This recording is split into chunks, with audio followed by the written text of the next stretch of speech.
coming off a really hard-fought win against Northwestern. Going back watching the film, it was a lot of very little things, a lot of little things that were impacting the outcome of that game. I'm excited about that win because it was the unknown. It was the sources and the guys that maybe we didn't expect going into the game that impacted winning a lot. And I was excited for that because it's great to see guys that work really hard be able to get rewarded. And the most impressive thing to me was the lack of nervousness or fear that RJ and Pods played with. They just stepped up and were tremendous. So unique night that, Plummer was in foul trouble. Trent had to go all 40. That's not something we like to do, but had to do to win that game. And then really hadn't anticipated playing Koffi 30 minutes, but through the course of the game, he got a little tired there in the second half. We got him a blow, and then he came back and he was really recharged and was better than expected. So we've got Curbelo off protocol.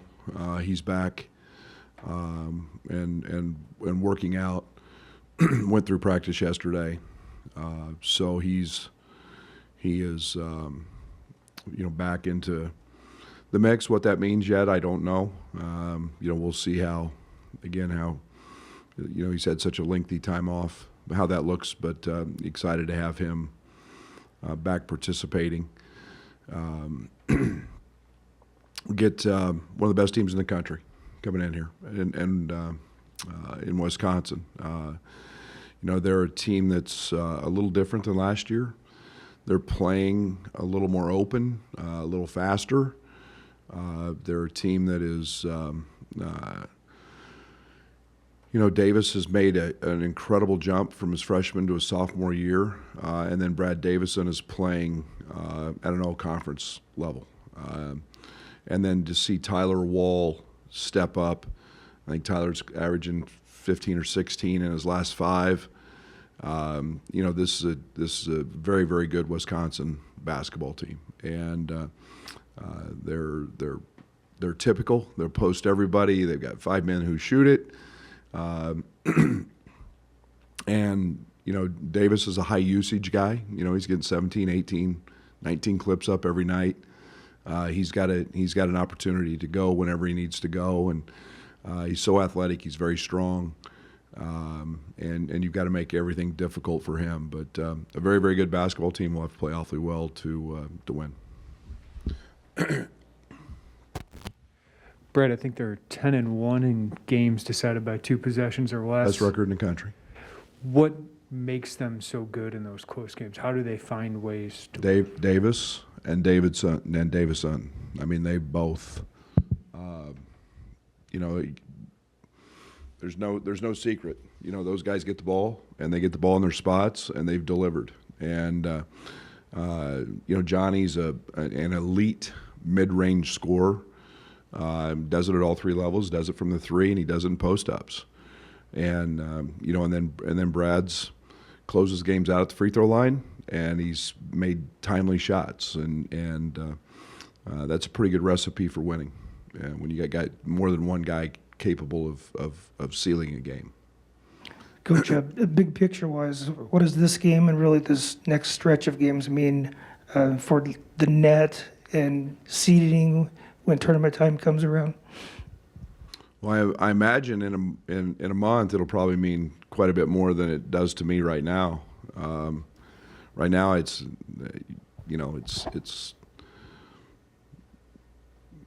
an eternity away. I don't even think about it yet. I couldn't even tell you where we're at in the net. I haven't looked at it. I have no idea. Right now it's Wisconsin. I know we're halfway through conference schedule. We've got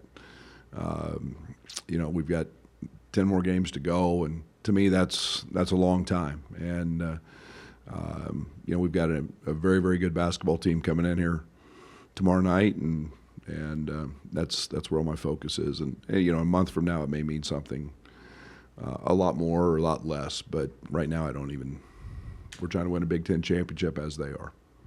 Brad, this might be a silly question, but Andre being out, does that mean you think he'll be available tomorrow? And or maybe what would go into making that determination? Yeah, and if everything goes accordingly, I would assume that he's going to be available. We'll see what that looks like as he moves through today, and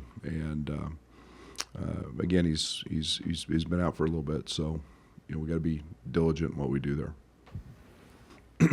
This is sort of similarly big picture, but you mentioned both you and Wisconsin trying to win a Big Ten title, tied for first. I mean, does the winner tomorrow night, does that give whatever team it is a leg up in that race? I mean, how much of a leg up? Well, for a night, I think that we've all got very, very hard games and in front of us, and we don't play them twice, do we? We only play them once, so it gives you an advantage and a tiebreaker from that standpoint, I guess. But there's so much basketball yet to be played. It's one game at a time, and they're the next one, and they happen to be tied with us, and deservedly so. They're very, very good, but we've all got very hard road games, as we know. There's no easy game in this league, and it's a lot of basketball. February's a long month. Can you give us a Coleman Hawkins update, whether it's his role against Wisconsin tomorrow or just how he's working within the rotation, maybe what he needs to shore up on defense? Yeah, there's nothing, it's nothing new there. Coleman's a valuable piece to our team. He's a guy that, we count on. He can guard multiple positions. He'll have a great opportunity tomorrow to guard a really good player, and we expect him to do that. Kind of bouncing off of Scott's question, with a win in a way you guys will kind of control your own destiny in the Big Ten. How do you handle all of that kind of outside chatter at this point where if you guys win, you can win the Big Ten if you continue to handle business? I don't listen to any of the chatter. Never have, never will. I don't.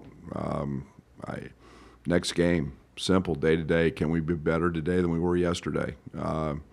What you guys mumble about and what our fans mumble about, I don't give two rips about. But I keep our guys eager and hungry and challenged and fighting. And like I said, it's a lot of basketball left, guys. A lot of basketball.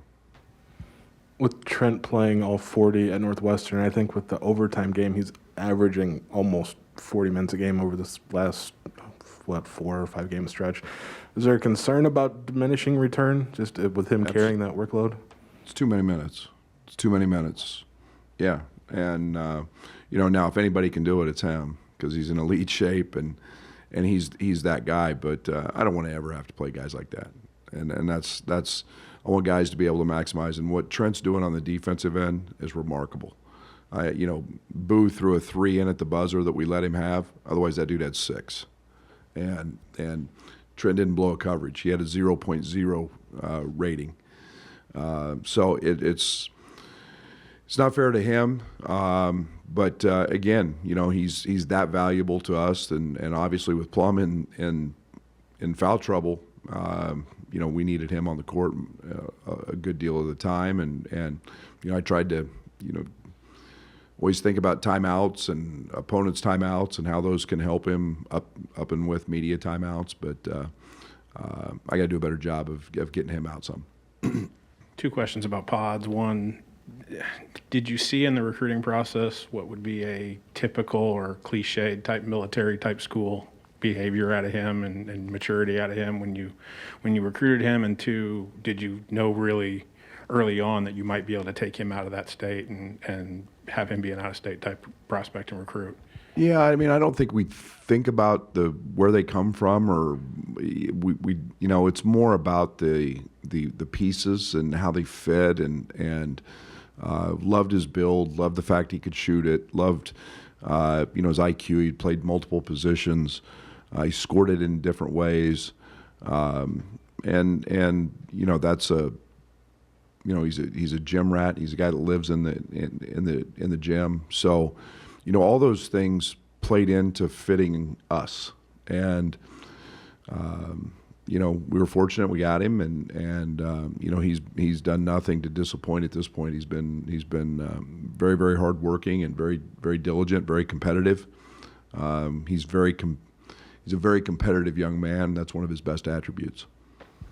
Along with that, how did you guys massage? I mean, he comes in on a veteran team. You guys obviously had pretty high expectations coming in. How did you massage the, hey, this is a big step for anybody, and then to also understand that maybe those minutes might not come as early as some freshmen just generally hope? Well, they all think they're pros, and they all think they're the greatest thing since sliced bread, but a lot of conversations, and then they understand how hard it is and how you have to learn, and it's one of the truly challenging things in today's world, because you don't know every year who's coming back, and until they literally get back on campus, you don't know what the scenario, what the situation is going to be. So open lines of communication, a lot of conversation. All three of those guys have been fantastic. They're mature, they're high character guys. I think they understand that they all want to play, but I think they all understand that the value of winning and experience and work and how hard it is. And I think these guys have grown to appreciate all that, the process. Brady talked about them upping the pace a little bit. Do they still find ways to dictate? Because it always seems like over the years they dictate the game pace and everything. Are they still able to do that? Yes, and if so, how? They're elite at it. They're number one in the country in fewest turnovers. They don't foul. They're fouling a little more, but they don't foul much. So it plays into pace. Davis is a very, very good rebounder. So he's able to push instead of just always outlet it to a point guard and then, run swing or one of their actions that they run. But he pushes, and he's elite in transition. He's very, very good. So that's helped them. And then they're taking open threes in transition. So, that pace has suited this team very well. Coach, the rebound rate wasn't quite as high against Northwestern as you're used to. What do you think that was the reason for that, and how big is that stat tomorrow night? It's huge. I think if you look at Wisconsin and their wins compared to their losses, I think they've been out rebounded. And I'm going to forget this, but they've been out rebounded a decent number in their losses, and it's something that we've talked about this week because we didn't do a very good job of.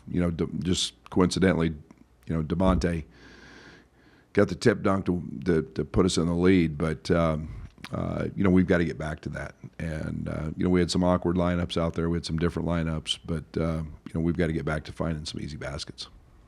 In a big game like this, how important is the leadership that you've talked a lot of time about from Trent Frazier, DeMonte Williams, Koffi, Jacob Grandison, etc.? Yeah, it's not just a big game. It's in Northwestern and those games and every game. I mean, not that Northwestern's not a big game, but I mean they're not in first. But leadership is huge every night. We've got to be prepared, or you get beat in this league. And I said it to DeMonte, I said it to our team the other night, was as good a leadership as I've ever seen here from DeMonte Williams. And his positive attitude, he was keeping guys up. He was, if there was a turnover, if there was a good play, he was complimenting. He was phenomenal the other night with his leadership. And on a night that Trent was a little bit off, he was picking him up. And that doesn't have to happen very often, but DeMonte was elite, and it was a big part of us winning the game. Then you kind of talked about after the Northwestern game about kind of getting Koffi back in the fold offensively after him being out for a while. Do you kind of feel like after getting a couple practices and some time, you kind of feel a little more comfortable offensively with him, kind of meshing with everybody back again? Yeah, it's a you want to be a fine-tuned motor, and sometimes when you're minus a little something, you get it just a little bit off, and then it comes back, and you've got to kind of recalibrate a little bit, and that's where we're at, and I feel like we're doing a lot of good things. I want to get our pace back a little bit. It's one of the things that I didn't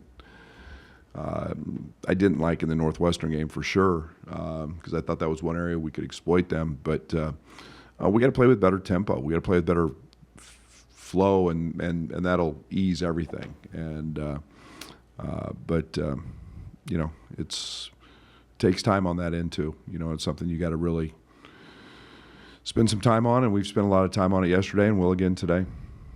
Brad, obviously Koffi and Johnny Davis are among the two best players in the country fighting for pretty much every award, but is it an accident, I guess, that the two teams at the top of the Big Ten have the supporting cast around them? I use that word a little bit loosely. And then I guess, what do you make of the guys around Wisconsin who aren't Johnny Davis? Well, I love their team, and Crowell or Kroll or the big sophomore is going to be a pain in the neck for however long he's there, and is he good? And Hepburn as a freshman point guard has been phenomenal. If he gets his feet set and shoots it, he's not missing it. And then you've seen Tyler Wall just progress into an extremely effective player, and he can dribble, drive it. He's a very good passer. He's right hand, left hand hooks. He's on the glass. So their supporting cast is good, and I've talked a lot about Brad and my 5 years here, because he impacts a lot for them. So and I think that we're in the same situation, and we've got very good players and guys who complement Koffi, and and in turn those are the guys that help make both those guys successful. With a lot of basketball left to be played, just in your time as a coach, how much have you seen where maybe how a team plays and performs in February sort of dictates kind of how they feel about the season afterwards? Well, probably up until last year, I felt pretty good about it. Last year's ending wasn't quite what we wanted, but and that's a hard question, Scott, because unfortunately, so much gets put on the last game, and only one team wins it, and that impacts a lot of times your off season, and you have to really do a good job of refocusing on what truly the season was about. But it's February gets to be a time where some teams hang it up and think about spring break, and some teams keep pushing the ball forward, making the snowball bigger, and no pun intended there. But keep that thing rolling downhill and end up having a great season. And those are our goals, and that's this team's ambition. And we'll see what happens. You've got to get stronger. You've got to get better. You've got to be a little bit lucky. But it's no doubt, I think, the way you want to go into postseason is playing well, and yet we're the best league in the country, and they're all hard. There's nothing easy, nothing given to you. Has NIL created any more distraction than a typical high-profile college basketball player already has to deal with?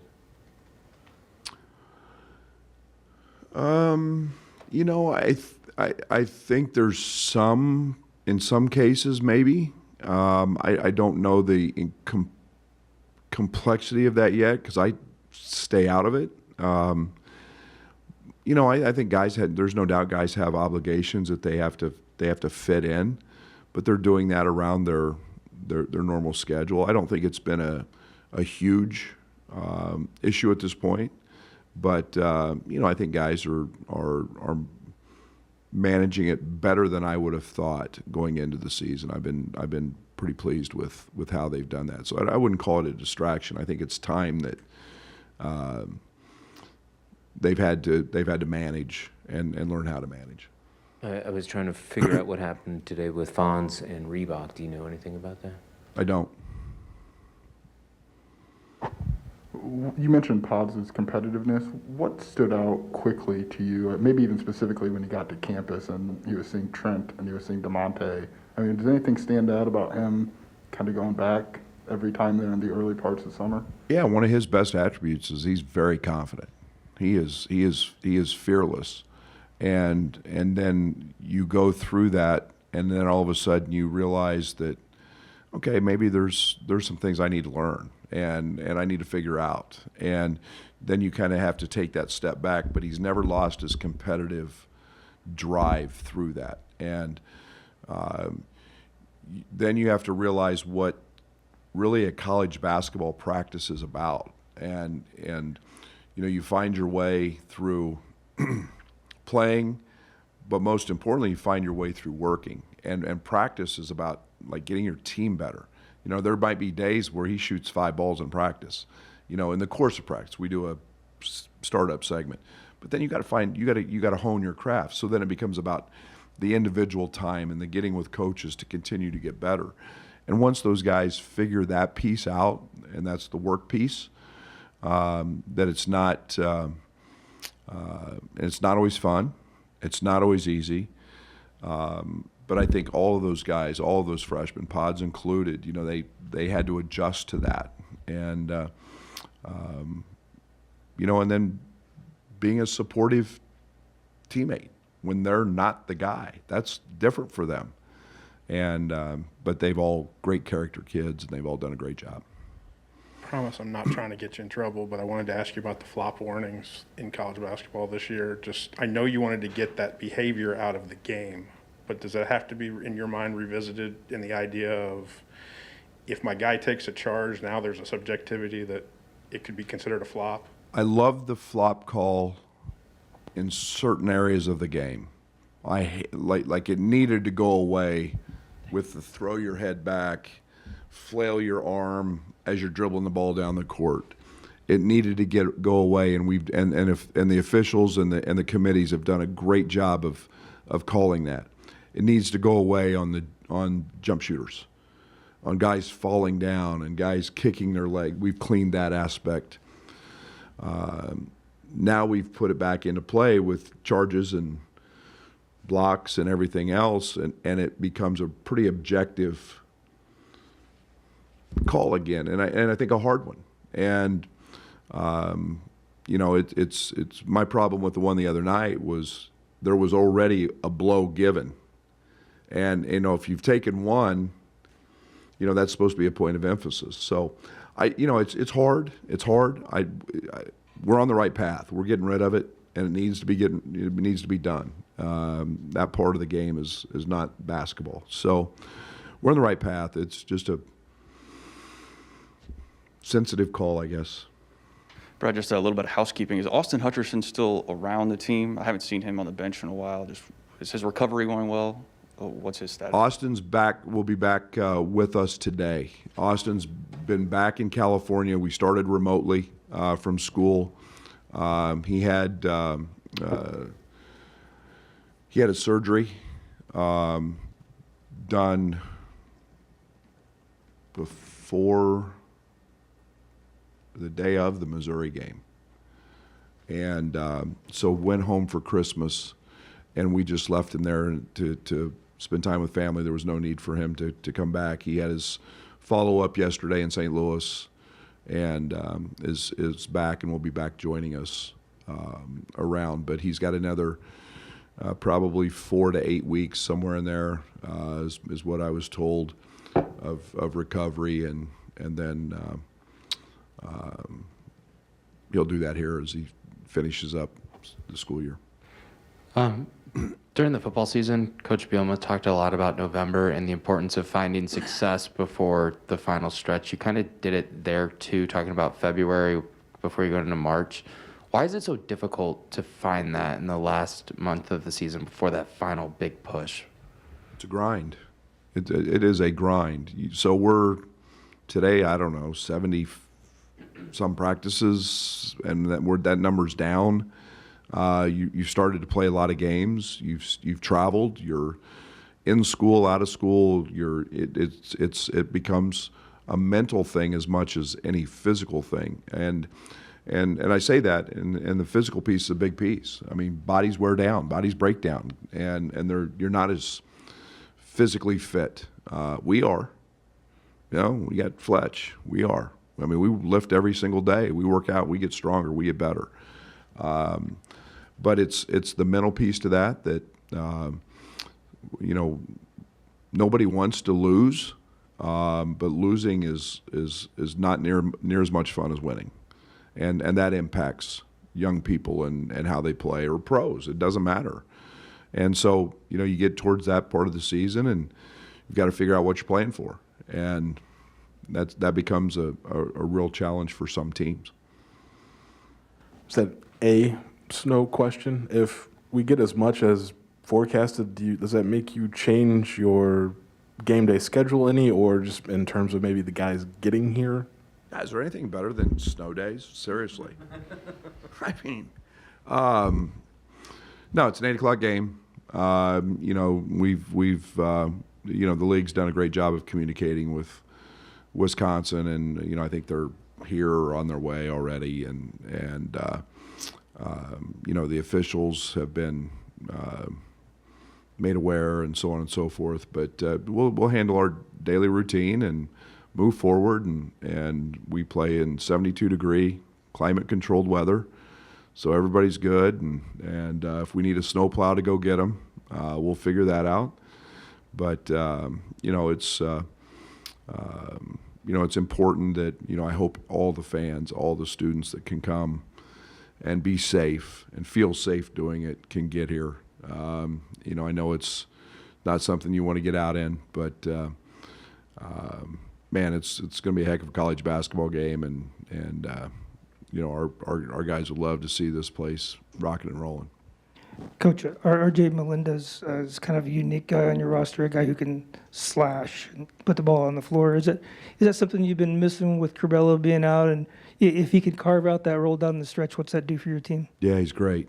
He gives us a different piece. That's, you know, all three of those freshmen are different, and RJ's that. RJ's a slasher. He's an athlete. He plays way above the rim. He's very, very, very athletic. He's you know, he's a guy that has length, can guard, and as he's continued to gain strength and get more comfortable, you know, he's earning that. He's earning those opportunities, and you know, again, a guy that can, you know, maybe spell, you know, DeMonte, Jake. You know, we've even slid him over a little bit and played at the 2 and given Plummer a blow. So, you know, he's versatile. He's really athletic, and we like that a lot.